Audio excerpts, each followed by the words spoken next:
சிவகங்கை மாவட்டம் புழுதிப்பட்டியில் முத்துமாரியம்மன் கோவில் பங்குனி பொங்கல் விழா சிறப்பாக நடந்து முடிந்தது. நிறைவு விழாவில் ஆண்கள் பைந்தானை குச்சி அடித்தும் பெண்கள் கும்மி அடித்தும் விளையாடினர். கோவில் வளாகத்தில் உள்ள நீதிக்கல்லான அம்பலக்கல்லில் தேங்காய் உடைத்து பக்தர்கள் நேர்த்திக்கடன் செலுத்தினர். பின்னர் மஞ்சள் நீர் ஊர்வலமாக எடுத்து வரப்பட்டு பச்சை குடில் முன்பு ஊர் மக்களுக்கு தெளிக்கப்பட்டு காப்பு அறுக்கும் நிகழ்ச்சியுடன் விழா நிறைவடைந்தது.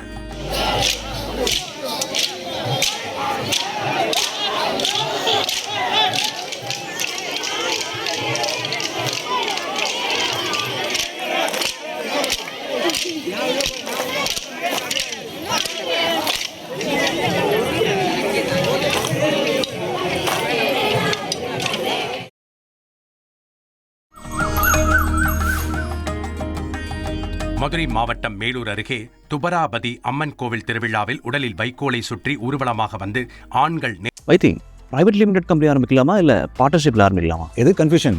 ஒரு எக்ஸ்பர்ட் கிட்ட பேசிரோம். எப்படி? பாஸ்வாலா பி தி பாஸ். நேர்த்திக்கடன் செலுத்தினர். ஊர்வலத்தில் தப்பாட்டம் முழங்க இளைஞர்கள் ஆரவாரத்துடன் நடனமாடினர்.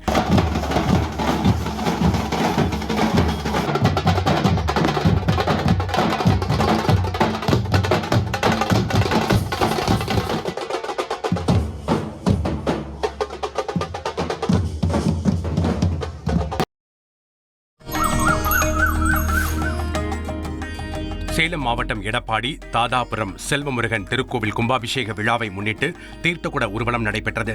கல்வடங்கம் காவிரி ஆற்றில் இருந்து ஊர்வலமாக புனித நீர் எடுத்து வரப்பட்டு மெய்யம்பாளையம் வழியாக மேளதாளத்துடன் கோவிலை அடைந்தது.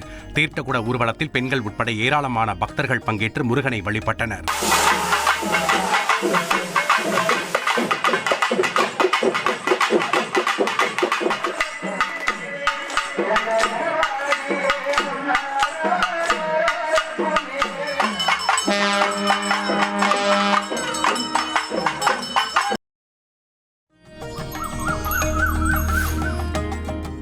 திருவண்ணாமலை மாவட்டம் ஆரணி அருகே களம்பூரில் உள்ள ஸ்ரீ வீர ஆஞ்சநேயர் கோவிலில் மகா கும்பாபிஷேகம் வெகு விமரிசையாக கொண்டாடப்பட்டது.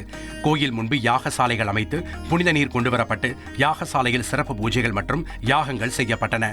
பின்னர் புனித நீரை வீதி உலாவாக கொண்டு சென்று கோயில் ராஜகோபுரத்தில் ஊற்றி கும்பாபிஷேகம் நடத்தப்பட்டது. ஆரணி MP தரணிவேந்தன் உட்பட ஏராளமான பக்தர்கள் பங்கேற்று வழிபட்டனர்.